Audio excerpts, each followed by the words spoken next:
Hello and welcome to the channel. My name is Annalisa and this is going to be the RomCom Book Tag created by Renee of the Librarian of Alexandria. The first prompt is Clueless, a modern retelling.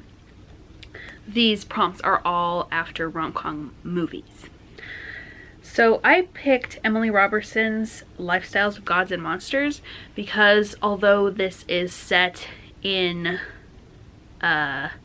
Greece, it is set current day as far as social media is concerned, and people have phones and cameras and TV shows and stuff like that. But they also have like kings and queens and are sending people into a maze to escape and or conquer a minotaur. There are a lot of themes of things happening to young women without their consent, being filmed all the time without their consent, being forced to have sex on camera without their consent, or to be assaulted on camera, all sorts of stuff. None of that is like described in graphic detail, but the themes of it and the feelings around it and how people cope with it is described in detail, so be aware of that going in if you want to read this.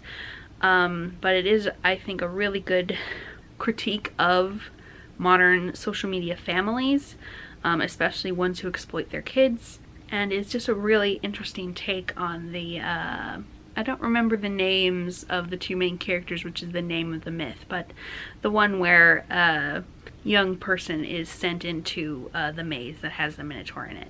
So quite dark, but really well done, and definitely very modern themes. Then for Love, Simon, YA queer story. And I picked The Rise of Kiyoshi by FCE. Kiyoshi is bisexual, and I really love Avatar: The Last Airbender, the show, and I also really love The Rise of Kiyoshi and duology, and how FCE did such an excellent job of staying true to the lore of the show and the sort of magic system of the show, and even a lot of the vibes of the show, while making it a bit more adult and converting it obviously into a totally different format from an animated television show to book, and telling a story that had not been fully explored by the show. If you've never watched Avatar: The Last Airbender, by the way, I highly recommend it. Excellent themes, and some of my favorite character arcs ever. For Four Weddings and a Funeral, the prompt is a couple in a romance that meets at large events. So like Four Weddings and a Funeral, I think the couple kept meeting at different weddings and funerals. So I picked Chasing Cassandra by Lisa Kleypas because the two main characters first get to know each other and start falling for each other at two different weddings. Also, the hero of that story is autistic coded in a lot of ways, so I like that about it as well.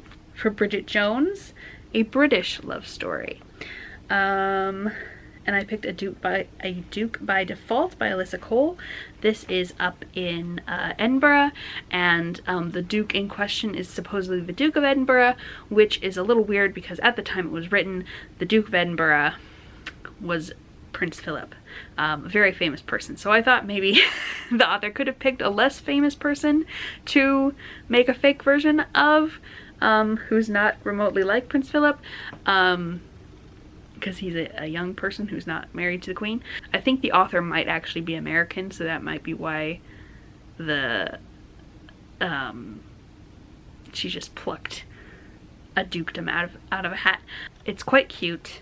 It's part of the Reluctant Royals series, so the reluctant duke in this case is not knowing that he's a duke and is currently living as a blacksmith and like teacher of things. I read it back in 2020, so it's been a while, but I did really enjoy it. they were just really cute together. For 27 dresses, the prompt is a selfless MC, and I picked the MC of Dragon Slippers, whose name I can't remember because once again this was also from 2020, by Jessica Day George.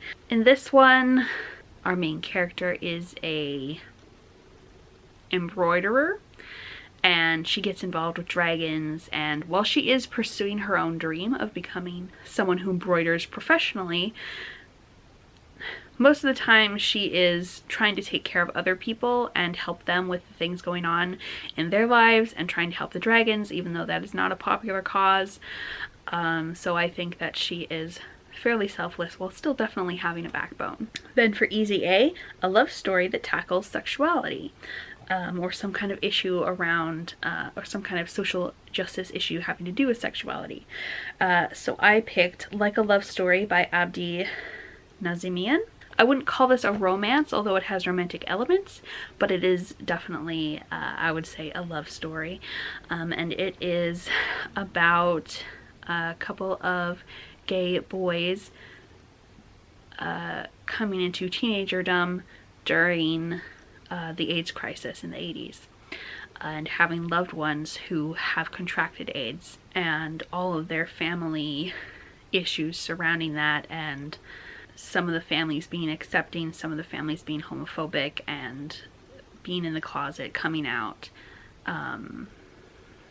having fake relationships with straight people because you're afraid of people finding out you're gay, that kind of thing.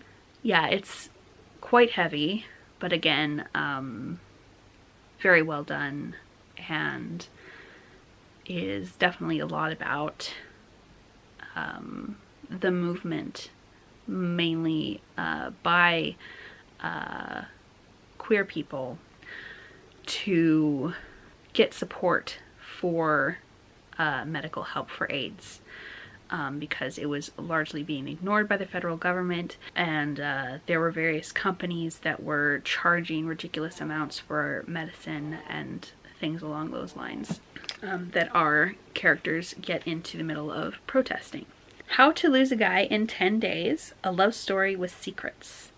I picked Spinning Silver by Naomi Novik because there are two sort of romances in this book, and both of them involve secrets where they usually cannot, as opposed to will not, reveal a lot of things to the other person involved in the relationship. Figuring out those secrets is a large part of the developing relationships. I haven't reread that one in a while. I should reread it because I really enjoy all of the characters, as well as the romances. Not every character has a romance, which is also cool. Then About a Boy, a book where one MC has a child. And I picked Untouchable by Talia Hibbert.